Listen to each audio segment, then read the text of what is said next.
Shoma's eating sushi. Anyway, Soma's eat. Try saying that 5 times fast. Soma's eating sushi.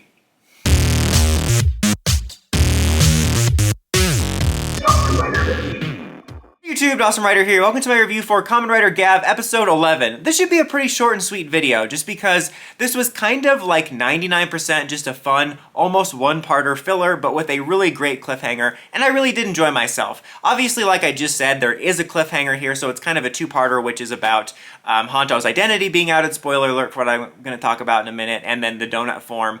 But just in terms of like the story of the week filler character, it was all wrapped up within this episode, and honestly I thought it was a little fun mystery. Like, you had, almost said Honto, you had Shoma eating sushi, and also, side note, was it ever explained why he doesn't have gachizo made out of savory foods? Or just like normal, or is it only a snack thing? Like, obviously that's the gimmick of the show. I feel like I just answered my own question like an idiot. But I mean, in terms of their, like, I almost said mythology, their body mythology, what do you call that?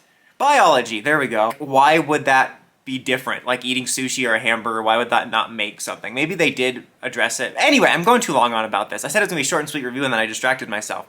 But he's eating sushi. Also, another side note, I don't want to get distracted again. I do like that Gavv isn't like opposed to regular food. I worried that he might be cartoonishly like a person that only likes snacks and they'd have to force him to eat meals and stuff, and I like that it's not like that. Although I presume they have to teach kids lessons because they don't want kids emulating that.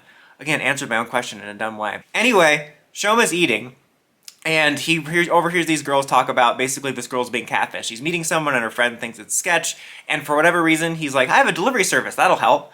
And he brings him back to Sachika, and it turns out she's being catfished by somebody that has a picture of Honto, because when he shows up, he's like, that's not me, and they try to figure out who it is. And it was honestly just like fun and quirky, just fun to see their reactions of like, oh my god, that's Honto, imagining what their text convos are like, Honto's reaction, and then, you know, it all leads to them finding out it was a scheme to trap her as in a granite trap.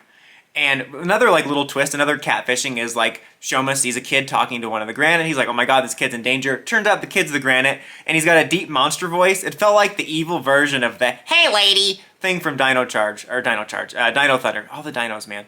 And we're having another Dino Ranger this year. I mean, just one, but still. Anyway. So that was a bit of fun. I just liked it. Like, it was a fun, tight little mystery. I liked that even though this was a two-parter, we didn't drag the filler character's story through the 2 episodes, because, you know me, I usually don't care about that. I don't care about this either, but it was just kind of fun. It was a fun little mystery that had some funny parts and some twists and turns, and it led exactly where it needed to, which was his confrontation with Longo, because he's taking over. Because I feel like almost every scene of the monsters, of the villains at the base has just been, you're almost fired, you're almost fired, you're fired, and they're finally fired, and he's confronting him and testing Gavv, and it was a really fun close quarters fight with Gavv and the henchmen. I thought that was a lot of fun. Also, there was a weird moment where Sachika saw Longo and she could like sense his aura or whatever. I don't know what that's going to amount to, but that was interesting. But the big cliffhanger of the episode comes at the end, because while he's fighting the henchman, the monster escapes and fights Honto, who also in a badass moment like lets himself get bit by the crocodile thing just so that he can get the girl back, which I thought was nice. But right when he's destroyed, like before he's destroyed, he lets off a fire blast and it demorphs Honto. He de-untransforms, and we have his identity outed. And I'll be really curious to see if he finds out Shoma's identity next week. I said identity really funny. I tripped over. I was like, identities. Anyway, because in the preview it says like, why is it fair I'm the only one that's unmasked? So I'll be curious if they keep that going. I kind of hope they keep it going for an episode or 2, because I've enjoyed this dynamic. I said I didn't want it to go on too long, but I arguably wouldn't have been mad if it would have went on a couple more episodes, just because it was kind of fun seeing them, you know, pretend not to be who they are. But I think it would be interesting to have only Honto's identity known. It could probably create some melodrama of like, why didn't you tell me I'm gonna fly off the handle now? I'm so annoyed that he would hypothetically do that. But yeah, good episode. It was honestly one of the more fun filler plots. Like I said, it was funny, had some twists and turns, and a nice cliffhanger. What did you guys think of the episode? Let me know in the comments as always. Until next time, don't forget to like, comment, subscribe, and climb the steps and ring that bell to get notifications for my videos. Awesome Rider, signing out.